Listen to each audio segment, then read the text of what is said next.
오늘 예배하는 우리 주의 권속들에게 하나님의 은혜와 평강이 풍성하길 바랍니다. 오늘부터 민수기 강의하려고 합니다.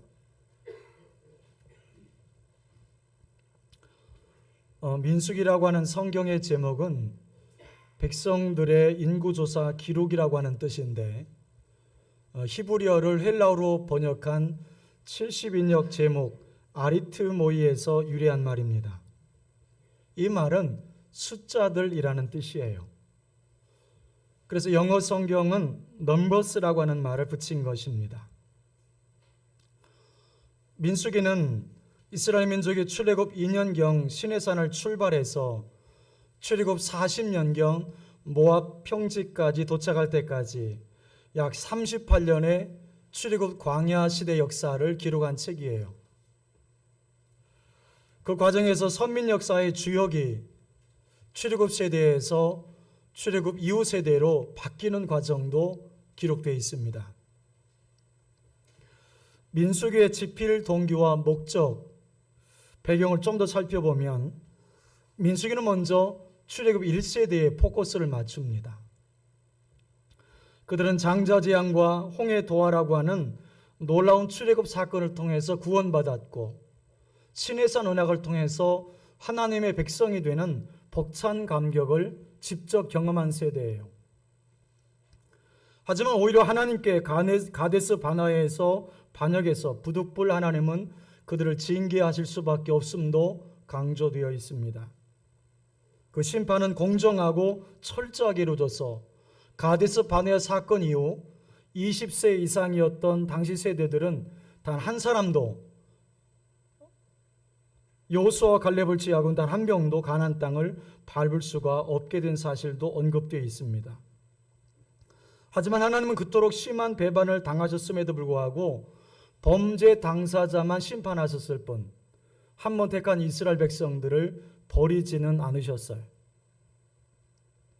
하나님은 새 세대를 육성하여 38년 이후에 다시 약속의 땅을 들어갈 수 있는 기회를 주십니다. 따라서 민수기는 38년의 광야 생활이 심판의 기간인 동시에 새 창조의 기회의 시대이기도 한 것을 말씀하고 있어요. 민수기의 핵심 단어는 행진과 방황이에요. 행진과 방황. 행진이라고 하는 것은 적극적이고 능동적으로 무언가를 획득하기 위해서 전진하는 것이죠. 반면 방황은 아무 목표나 의미 없이 떠돌며 유리하는 것입니다. 이 두 단어가 얼마나 대조를 이루는지요. 그러나 이스라엘은 시내산에서 행진을 시작하였다가 가데스 바네아 반역으로 인해서 무렵 38년 동안 방랑의 세월을 보내게 됩니다. 민수기에서 행진과 방황, 무엇이 기준인 것 같으십니까? 순종입니다. 하나님께 순종하면 행진이 되고 불순종하면 그때부터는 방황이 되는 것입니다. 오늘 우리 인생도 마찬가지예요. 우리가 하나님께 순종하면 우리 인생은 천성을 향해 걸어가는, 전진하는 행진이 되는 것입니다. 근데 불순종해서 내가 내 인생을 결정하고 살면 우리 인생 그때부터 방황이 되는 것입니다. 지금 여러분은 행진하고 계십니까? 방황하고 계십니까? 순종하셔서 방황을 그치고 이제는 행진할 수 있기를 바랍니다. 이러한 민수기의 내용 전개는 총 3부로 내용이 전개되어 있습니다. 큰 그림을 한번 좀 나눠보죠. 제1부는 출애굽 1세대의 행군 준비로 10장 10절까지 있고, 제2부는 제1세대의 반역 사건과 38년간의 방랑 25장 18절까지 있습니다. 그리고 3부는 이스라엘의 새 세대의 정복 준비 26장부터 마지막 36장까지가 그 내용이에요. 창세기는 하나님께서 인간을 창조하시고 아브라함을 이스라엘 민족의 대표로 선택한 내용이 나와 있습니다. 출애굽기는 이스라엘의 선민의 구속의 역사를 다루고 있습니다. 레위기는 구속받은 성도가 어떻게 하나님과 교제하고 그분 앞에서 거룩하게 살아갈 수 있을지에 대한 말씀을 하셨어요. 민수기는 광야에서 어떻게 살아갈 것인가에 대한 삶의 실제적인 이야기들을 다루고 있습니다. 이스라엘을 광야로 인도하신 것은 광야에서 그들의 인생을 끝내기 위함이 아니었어요. 궁극적으로 가나안으로 인도하기 위한 목적이 있었습니다. 이스라엘에게 있어서 가나안 땅이 목적지였지 광야가 목적지가 아니었던 것이죠. 우리가 앞으로 민수기를 살펴보면서 광야 같은 세상을 살고 있는 우리를 훈련하시는 하나님의 사랑과 당신의 백성을 포기하지 않으시고 끝까지 가나안 땅까지 인도하시는 그 하나님의 신실하심을 우리가 발견할 수 있을 것입니다. 구약의 모든 성경이 예수 그리스도를 증거하듯이 민수기의 사건도 사건마다 예수 그리스도를 예표하고 있어요. 장대에 높이 달린 노뱀은 십자가에 높이 달리신 예수님을 상징하는 것이죠. 반석을 쳐서 물이 나오게 된 사건, 날마다 주신 만나, 생수 되신 예수 그리스도를 예표하고 생명의 떡이신 예수님을 상징하는 것이죠. 불기둥과 구름기둥은 예수 그리스도의 인도하심과 보호하심을 예표하는 것입니다. 적과 꿀이 흐르는 가나안 땅을 향해 행진하는 이스라엘 백성들의 삶을 통해서 삶의 유일한 근원자요 인도자이신 예수 그리스도를 우리는 배우게 될 것입니다. 저의 간절한 기대는 이 민수기를 통해서 우리가 광야 같은 이 땅의 삶 속에서 예수 그리스도만을 바라보고 방황하는 인생이 아니라 천성을 향해 걸어가는 순례자의 삶을 살아내시는 저와 여러분이 되는 것입니다. 출애굽한 지 제2년 2월 1일에 하나님께서 모세에게 인구조사를 명령하십니다. 이스라엘은 애굽에서 나온 지 2달 만에 시내산에 도착하게 돼요. 시내산에서 성막에 대한 계시, 십계명을 비롯한 여러 규례들을 하나님이 말씀해 주셨습니다. 드디어 2년 1월 1일에 성막 건립이 완성이 되게 돼요. 그 성막이 완성될 즈음에 레위기 규례를 말씀해 주신 것입니다. 이어 하나님께서는 모세에게 광야에 나온 백성들의 인구를 조사할 것을 지시하신 것입니다. 왜 인구조사를 명령하셨을까? 이 속에 담겨져 있는 영적인 의미가 무엇인지 살펴보면서 함께 은혜 받기를 원합니다. 첫째는 종족과 가문을 밝히기 위함이다. 종족과 가문을 밝히기 위함이다. 1절 함께 읽겠습니다. 1절 시작. 이스라엘 자손이 애굽 땅에서 나온 후 둘째의 둘째 달 첫째 날에 여호와께서 시내 광야에서 회막에서 모세에게 말씀하여 이르시되, 여기 애굽 땅에서 나온 후라고 하는 말을 주목해 보십시오. 이스라엘은 야곱의 전 가족이 기근을 피해서 애굽으로 이주합니다. 70명 이주했죠. 이것이 BC 1876년경의 사건이에요. 근데 약 430년 뒤인 BC 1446년 1월 15일경 하나님의 구원하신 은총으로 말미암아 이스라엘 백성들이 애굽의 고센 땅 람세스를 출발해서 가나안 본향을 향해서 위대한 발걸음을 내딛게 됩니다. 실로 하나님은 400여 년의 기간 동안 이스라엘을 한 가족에서 한 민족으로 하나님이 만드셨고 그들 가슴 속에 가나안 본향에 대한 비전을 심어주셨던 거예요. 성경 문학적으로 애굽은 세상 하나님을 떠난 집단을 상징해요. 이스라엘이 바로 그것을 나와서 가나안으로 행진해 나간다라고 하는 것은 그 죄악 세상으로부터 하나님 나라로의 그 삶의 본거지를 이동한다는 의미가 담겨 있어요. 이건 참 중요한 의미인 것이죠. 여러분에게 이런 질문 한번 던지고 싶어요. 여러분은 출애굽 하셨습니까? 여러분이 정말 구원받으셨다면 이제는 애굽에서 나오셔야 되는 거예요. 계속 애굽에 머물러 있으면 안 되는 것이죠. 성도는 세상에 살지만 세상에 속한 자는 아니에요. 여러분이 정말 구원받으셨다면 여러분의 삶의 목적과 비전이 이 땅에 있으면 안 되는 거죠. 성도의 삶의 목적이 세상적이면, 애굽적이면 안 되는 것입니다. 여러분이 정말 구원받은 백성이라면 여러분의 삶의 목적과 비전이 하나님 나라에 있어야 되고 하나님 나라를 향해야 돼요. 애굽에서 나와야 가나안에 들어갈 수 있는 거예요. 오늘 혹시 한 발을 세상에 아직도 걸치고 있는 분이 계시다면 진정한 영적 출애굽이 여러분 가운데 일어나길 바랍니다. 적당히 세상도 즐기고 구원도 받고 도랑치고 가재 잡고 참 좋겠지만 기독교에는 그런 길이 없어요. 혹시 여러분이 그런 생각 갖고 있다면 교회 잘못 나오신 거예요. 그분은 힌두교나 불교를 갔어야 돼요. 요즘 사람들이 리얼 크리스천이라고 하는 말을 가끔씩 써요. 영어 버전으로만 보면 진실한 신자라는 번역이 가능한데 실제 의미는 그렇게 쓰고 있지 않아요.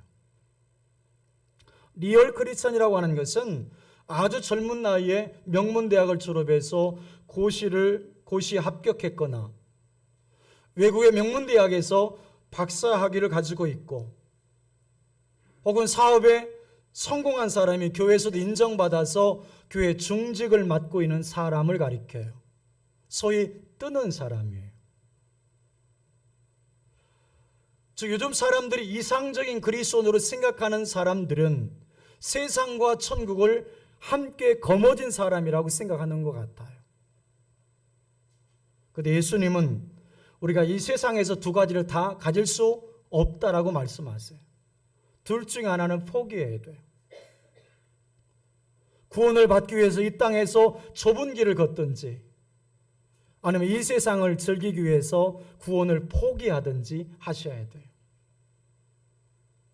여러분 애굽에서 나오셔서 가나안으로 전진하기 바랍니다. 여기 인구조사를 지시한 시점과 장소를 소개합니다. 애굽 땅에서 나온 후 둘째 해 둘째 달 첫째 날에 여호와께서 시내 광야에서, 여러분 이날은 이스라엘의 출애굽한 지 꼭 1년 15일이 지난 날이고 그리고 이스라엘이 시내산에 머문 지 10개월이 조금 지났을 때예요. 그리고 행군 조직을 완비한 이스라엘이 시내산을 떠나기 20일 전이기도 해요. 이스라엘은 10개월 동안 시내산에 머물면서 선민의 법이 될 율법을 전수받았고 성막을 완성하게 돼요. 이렇게 이스라엘은 가나안 입국 채비를 마쳐야 했던 것입니다. 준비 없이 가나안에 들어가면 이스라엘도 무너질 수 있다는 사실을 아셨던 거죠. 실로 가나안 입국은 이처럼 준비된 자, 하나님의 시간을 기다릴 줄 아는 자에게 예비됐던 것입니다. 여러분 신앙에서 중요한 것은 하나님의 시간을 기다리는 거예요. 하나님의 시간을 기다릴 줄 아는 거예요. 그 시간을 낭비하지 말고 자신을 준비시켜 가야 합니다. 이스라엘 백성들처럼 율법을 전수받고 성막을 완성해야 되는 것이죠. 하나님은 이스라엘 백성들에게 율법을 전수함에 있어서 무려 10개월이라고 하는 많은 기간 동안 땀과 열정을 쏟아내셨어요. 하나님의 사람은 쉽게 만들어지지 않죠. 하나님의 말씀으로 치열하게 자신을 다듬고 훈련하는 과정이 반드시 필요해요. 말씀으로 자신을 훈련하고 교회를 함께 세워가고 늘 하나님과 동행할 수 있어야 합니다. 그렇게 준비가 됐을 때 가나안이 열리는 거예요. 가나안이 열고 닫을 권세는 주님에게 있습니다. 이제 구체적인 인구조사 내용을 지시하죠. 2절을 보십시오. 너희는 이스라엘 자손의 모든 회중 각 남자의 수를 그들의 종족과 가문의 조상의 가문에 따라 그 명수대로 계수할지니. 남자의 수를 계수하라 하신 것은 이 인구조사의 목적이 군대 조직을 위한 목적이었기 때문에 그래요. 실질적으로 이방 민족과 전투를 벌일 수 있는 성인 남자의 수를 계수하라고 했던 것이죠. 좀 더 구체적으로 보면 그들의 종족과 가문을 따라라고 서술되어 있어요. 그들의 종족과 가문을 따라. 여기 종족이라고 하는 것은 친척 일가 정도의 규모를 말하고, 이런 가문이라고 하는 것은 문종 또는 지파를 말해요. 이렇게 혈연 관계를 중심으로 계수하신 이유가 있습니다. 그것은 각자의 출생을 기억하게 하고 가족 공동체가 조화를 이루어서 하나님의 거룩한 계획을 추진해 나가려고 하는 목적이 있었던 거예요. 하나님께서 백성들을 향해서 너희들은 내 백성이 되고 나의 주권 아래에 있다라고 하는 것도 이 속에는 담겨 있죠. 지상의 국가들은 10년마다 인구조사를 하죠. 그렇게 하는 이유가 무엇이냐면 국민들이 국가의 주권 아래에 있다는 사실을 알리기 위한 목적이 더 강해요. 그래서 인구조사로 그것을 기초로 해서 모든 계획을 추진해 나가는 것입니다. 시편 80편 1절을 보시면 요셉을 양떼같이 인도하신 이스라엘의 목자여 귀를 기울이소서, 그룹 사이에 좌정하신 이여 빛을 비추소서. 목자가 매일 양떼를 계수하죠. 양을 사랑하기 때문에 그렇습니다. 오늘 하나님께서 이스라엘 백성들을 계수하라 하신 것은 한 사람 한 사람을 하나님께서 너무 귀하게 보신다는 뜻이에요. 여러분, 한 사람 한 사람은 하나님이 참으로 귀하게 보십니다. 여러분, 한 사람 한 사람을 주님께서 십자가의 피로 구속하셨기 때문에 그런 거예요. 하나님께서 여러분 한 사람 한 사람을 장차 이름을 부르시면서 천국으로 다 모아 드리실 거예요. 여러분, 종족을 밝히는 인구조사가 우리에게 어떤 의미를 주고 있을까요? 이 속에는 어떤 영적인 의미가 담겨 있을까요? 미친 존재감이라는 말 들어보시죠? 미친 존재감. 오픈 사전에 보면 이렇게 정의가 되어 있어요. 방송 등에서 별다른 분량을 차지하지 않으면서도 그 사람의 외모, 스타일 등으로 한눈에 알아볼 수 있는 사람 따위를 지칭하는 말. 미쳐버릴 것 같은 존재감을 뜻함. 나는 주 안에서 어떤 존재고 내 스스로 어떤 존재라고 인식하고 있는가? 나는 어떤 사람 앞에서도 나는 하나님의 자녀라고 커밍아웃 할 수 있을까? 민수기 1장에서 이스라엘 백성들은 각각 자기 종족을 선포하는 일이 기본 과제로 주어진 거예요. 저들이 장막을 치고 거두거나 진행하거나 싸움을 할 때 반드시 종족에 속해 있어야 돼요. 종족에 속해 있지 않으면 광야에서 살 수가 없는 거예요. 내가 하나님의 자녀인지 아닌지, 크리스천인지 아닌지, 내가 구원받았는지 아닌지, 내가 주영광 교인인지 아닌지 분명히 밝혀야 합니다. 사도행 11장에 보면 안디옥 교회에서 처음으로 그리스도인이라고 하는 칭호를 듣게 되었다는 기록이 있죠. 그리스도인이란 무슨 뜻입니까? 그리스도를 따르는 사람들, 그리스도께 속해 있는 사람들, 심지어는 그리스도께 미친 사람들이라는 뜻이에요. 안디옥 교회에서 바나바는 예수 믿는 사람들에게 굳은 마음으로 주께 붙어 있으라는 고민을 하죠. 굳은 마음이란 계획, 결의, 의지를 말해요. 주께 붙어 있어라. 이것은 예수님이 삶의 중심이 되게 해라. 오직 예수님만 따르고 예수님만 바라보라. 그 뜻이 담겨 있는 거예요. 오늘 우리들의 계획과 의지와 생각이 오직 예수 중심으로 살아낼 수 있다면 우리는 세상 사람들로부터 그리스도인이라고 하는 칭호를 우리도 받게 될 거예요. 여러분 아십니까? 세상 사람들도 예수 제대로 믿는 사람을 보고 싶은 거예요. 말이나 인격에서 예수 냄새가 나는 사람들.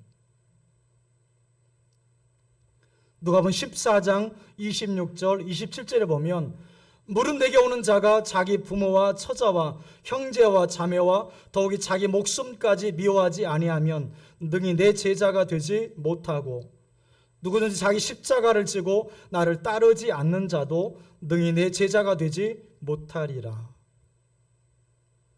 여러분 자신이 주님의 제자인지를 한번 확인해 보세요. 이 말씀은 정확하게 기준을 제시해 주고 있어요. 누가 제자일까? 두 가지 고백인 거예요. 첫째는 주님, 나는 당신만을 사랑합니다. 이게 첫 번째 고백이고요. 두 번째는 나는 주님을, 당신을 십자가를 지고 따라가겠습니다. 이 두 가지 고백이 제자의 기준이라는 거예요. 여러분에게 신앙은 무엇입니까?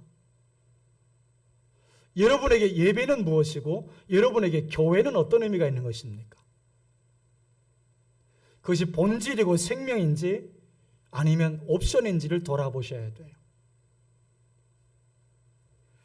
상황에 따라서 신앙도 포기할 수 있고 예배도 안 드릴 수 있고 주님도 버릴 수 있을까요? 생명이 생명을 낳아요.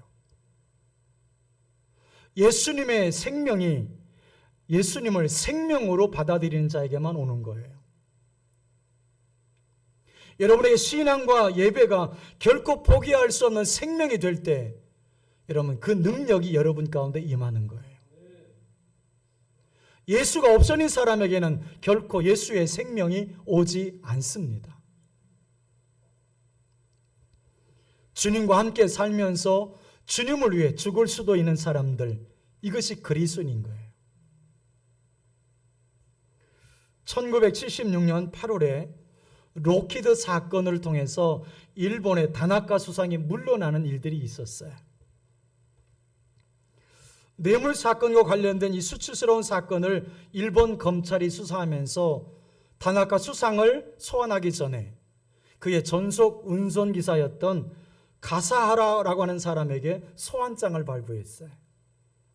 이 가사하라는 오랫동안 수상의 전속 운송기사였기 때문에 차 안에서 이루어진 모든 거래 내용을 알고 있었던 거죠. 가사하라는 자기가 검찰에 출석해서 진술하면 주인 다나카에게 불리할 것 같아서 그 소환장을 받은 그날 목숨을 끊습니다. 세상 사람도 그 주인을 위해서 목숨을 버릴 줄 아는데 여러분 하물며 나 위에 생명을 주신 그분을 위해서 내가 생명 바쳐 사랑함이 마땅하지 않을까요? 나를 위해서 십자가에서 물과 피를 다 쏟았다는 이야기를 하면서 왜 그분을 위해서 목숨 드릴 생각은 못할까? 정말 내가 십자가의 의미를 알고 있는 것일까? 사도 바울은 고린도 교인들을 향해서 너희들은 하나님 앞에서 그리스도의 향기라는 말을 해요. 세상 사람들도 예수 믿는 사람들은 뭔가 다르다는 생각을 합니다. 그래서 예수 믿는 사람이 저런가 이런 말을 하잖아요. 코로나 시대 조국 교회 성도들이 해야 할 일은 그리스도인 다움을 보여주는 거예요. 여러분 코로나 시대일수록 우리 믿는 자들이 믿는 자 다움을 보일 필요가 있다는 거죠. 모든 그리스도인들이 미친 존재감을 드러낼 필요가 있는 거예요. 헨리 나원이 쓴 예수님을 생각나게 하는 사람이라는 책이 있어요. 이 책은 총 3가지 테마로 구성되어 있는데요. 첫째는 예수님의 치유하심을 생각나게 하는 사람. 둘째, 예수님의 붙드심을 생각나게 하는 사람. 셋째, 예수님의 인도하심을 생각나게 하는 사람. 헨리 나우엔은 예수의 사제이면서 교수예요. 헨리 나우엔의 삶의 행보는 1981년을 기점으로 큰 변화를 맞이하게 됩니다. 그는 그 무렵 하나님의 사랑에 빚진 자의 심정으로 페루 빈민가를 방문해서 섬길 기회가 있게 됐어요. 이후 강단으로 돌아온 그는 하버드 대학에서 다시 학생들을 가르치지만 영혼의 평안이 없게 되었고, 그래서 1986년에 정신지체 장애인 공동체인 라르시 데이브레이크 공동체의 부르심을 받고 순종하게 돼요. 하버드 대학 교수라고 하는 그 엄청난 자리를 내려놓고 정신지체 장애인 공동체를 섬기러 떠난 거예요. 헨리 나우엔은 1996년 9월 심장마비로 소천하기까지 그는 장애인들과 함께 살면서 예수 그리스도를 따르는 삶을 행동으로 보여준 인물이었어요. 이재철 목사님이 쓰신 사도행전 속으로라고 하는 책에 보면 이 에피소드가 나옵니다. 한번 들어보십시오. 그녀의 시댁은 소문난 기독교 가문이었습니다. 시부모가 아들을 위해 하나님께 독실한 신앙의 며느리 주실 것을 줄곧 기도했음은 물론입니다. 그러나 아들이 그녀와 결혼하겠다며 시부모에게 소개할 때 그녀는 교회 문턱을 넘어본 적도 없는 불신자였습니다.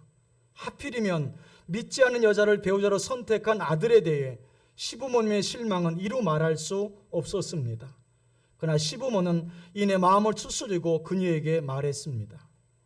믿지 않은 너를 내 아들이 배우자로 선택한 것은 천만 뜻밖의 일이구나. 믿지 않는 며느리가 들어온다는 것이 우리 가문에 얼마나 실망스러운 일인지 넌 아직 모를 거다. 하지만 내 아들이 믿음으로 너를 선택한 이상 내가 우리 기도의 응답임을 믿는다. 부디 우리와 더불어 좋은 신앙이 되었으면 좋겠구나. 결혼 후 시댁에서 신혼살림을 시작했습니다. 그러나 주일이 되어도 교회 가지 않고 집에서 쉬는 며느리를 시부모는 한 번도 꾸짖지 않았고 교회 가자고 다그치지도 않았습니다. 언제나 그녀를 친딸처럼 사랑으로 따뜻하게 대해 주었습니다. 그러다 보니 며느리는 시부모에게 미안한 마음이 들었습니다. 어느 날 외출했다가 귀가하는 길에 보니 마침 동네 교회에 특별 새벽 기도회를 알리는 현수막이 걸려 있었습니다. 그녀는 이튿날 새벽에 자발적으로 그 새벽 기도회에 참석하였습니다. 예배당에 들어서는 순간 하나님의 음성이 그녀를 사로잡았습니다. 얘야, 왜 이제야 오니? 자신을 기다리고 계시는 하나님의 음성에 그녀는 뜨거운 눈물을 흘렸고 그 순간부터 그리스도인이 되었습니다. 그리고 자신을 끝까지 믿어준 시부모의 사랑에 신앙의 자부가 되는 것으로 보답하였습니다. 이재철 목사님께서 이 에피소드를 쓴 이유가 있었어요. 믿지 않았던 이 며느리는 시부모님의 말이 아니라 삶을 보고 교회를 나오게 되었다는 거예요. 시부모님이 그리스도의 향기였던 것입니다. 이스라엘 백성들이 애굽에 살 때는 종족을 밝힐 필요가 없었어요. 그냥 아무렇게나 살아도 문제가 되지 않았죠. 애굽에서 나와서 시내산에서 하나님의 말씀을 들었고 그리고 성막도 완성을 했어요. 거기서 예배도 드렸죠. 이제는 종족을 밝히라고 말씀하시는 거예요. 우리도 애굽과 같은 죄악된 세상에서 구원받아 하나님의 자녀가 된 거예요. 여러분, 이제 구원받은 자는 하나님의 자녀인 것을 밝혀야 합니다. 성도로서 분명한 자기 정체성을 가지고 이 땅 가운데서 그리스도의 향기로 드러나야 된다는 거예요. 내 말과 내 인품이 예수님을 생각나게 하는 사람이 되도록, 여러분 바로 그런 사람이 여러분 개수가 되어서 가나안 땅에 들어가는 것입니다. 두 번째는 싸움에 나갈 자를 알기 위함이다. 싸움에 나갈 자를 알기 위함이다. 하나님께서 누구나 계수하라 하지 않고 특정한 사람을 계수하라 하십니다. 3절을 보십시오. 이스라엘 중 20세 이상으로 싸움에 나갈 만한 모든 자를 너와 아론은 그 진영별로 계수하되. 여러분 이 3절을 보면 계수 대상에 대해서 세 가지 컨디션을 말하잖아요. 첫째는 이스라엘 중. 가나안 성전에 임할 군사의 자격 조건 중에 가장 중요한 것이 하나님의 선택하신 백성 이스라엘이어야 된다는 거예요. 하나님께 속하지 않은 자가 하나님을 위해서 온전히 그리고 영원히 싸울 수는 없었겠죠. 둘째는 20세 이상. 20세 이상이라고 하는 것은 이스라엘이 통상적으로 성인을 지칭하는 나이예요. 나이를 제한한 것은 물론 육체적 장성자만을 말하진 않겠죠. 정신적으로, 영적으로 능히 임무를 완수할 만한 성숙한 자라고 하는 의미가 담겨 있을 거예요. 이런 사람들은 레위인들을 제외하고는 모두 싸움에 나갈 만한 자로 조사 대상이 됐던 것이죠. 이처럼 주의 나라를 위해서 싸우는 용사들에게는 건강하고 온전한 영적인 준비가 필요함을 말씀하는 것이기도 합니다. 그리고 이렇게 준비된 사람들은 반드시 영적 싸움에 나가야 합니다. 셋째는 싸움에 나갈 만한 모든 자. 20세 이상으로 싸움에 나갈 만한 모든 자. 이 말씀은 1장에서 무려 14번이나 나와요. 이 표현은 이번 인구조사가 군사 조직으로 위한 편제를 위해서 이것이 조사되고 있음을 보여주는 거예요. 하나님은 전투 병력을 계수하라고 말씀하시는 거예요. 여러분 이 땅에 지상에 있는 모든 교회는 전투적 교회입니다. 전투적 교회. 여러분 우리의 싸움은 혈과 육에 대한 것이 아니죠. 우리는 영토 전쟁을 하고 있지 않죠. 우리는 경제 전쟁을 하고 있는 것이 아니에요. 우리는 어둠의 영과의 싸움을 하고 있는 것입니다. 계시록 19장 11절에 보면 또 내가 하늘이 열린 것을 보니 보라 백마와 그것을 탄 자가 있으니 그 이름은 충신과 진실이라. 그가 공의로 심판하며 싸우더라. 예수님이 싸우시기 때문에 교회가 싸워야 되는 거예요. 우리 전쟁의 총지휘관은 예수 그리스도이십니다. 이 땅의 모든 교회는 그분의 명령에 따라서 일사불란하게 전쟁을 수행할 수 있어야 돼요. 조국 교회의 숫자가 5만에서 6만 교회, 성도 숫자는 800만 정도로 잡습니다. 인구 대비 결국 작은 숫자는 아니에요. 그러나 하나님이 중요하게 보시는 숫자는 등록교인이 아니에요. 각 교회마다 사단과의 싸움이 가능한 영적 전사를 중요하게 보시는 거예요. 교회는 병원이 아니에요. 교회는 학교도 아니에요. 교회는 복지관도 아닙니다.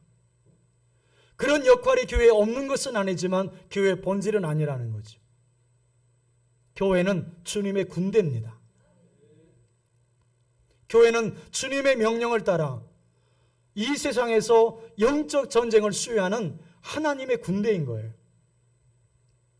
교회는 대장 되신 예수 그리스도와 한 팀이 되어서 사단과 맞서 싸우는 주님의 군대인 것입니다. 영적 전쟁은 우리의 스펙이나 우리의 지식이나 경험으로 할 수 없어요. 여러분, 자신을 말씀으로 무장하십시오. 여러분, 기도로 능력받아 준비하십시오. 여러분, 성령의 능력으로 하나님의 전신갑주를 입으셔야 합니다.